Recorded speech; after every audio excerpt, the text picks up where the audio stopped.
Good everyone, for today's video guys, paniwa natin yung mga first step sa buong sa seminar. We are here in terminal, just arrived lang guys kay 4:15 ito nagalin sa balay. Makita nyo sa mga rakon unit guys, nag-change naman tayo unit 5841. This day sa inyo tanan, good morning, keep safe sa mga biyaydo at sa mga tropa at mga vlogger, kag sa mga atong mga driver nga gabi ay adlaw mayong aga sa inyo tanan, halong gabi before ta mag sakay sa atong salakyan mga itagay dyan sa Ginoo kung mga muyo kita guys sa bayan sa Ginoo atong salakyan nga mag-okay lang kag madulong atong pasahero sa safe sa ila destination guys. Thank you so much sa inyo mga suporta, God bless you sa inyo tanan mga pingapit. Tanay guys, good morning sa inyo tanan.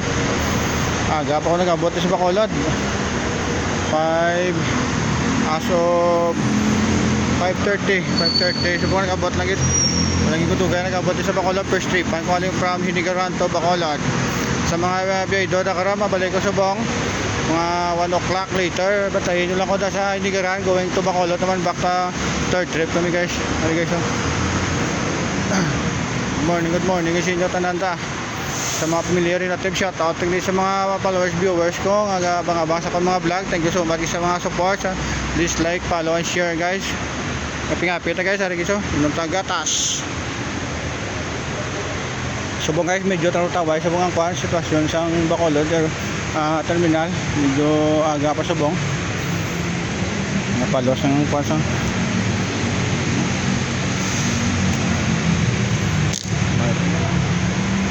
so kwan natin yun ito tapos ang laban guys. Thank you for watching guys, God bless.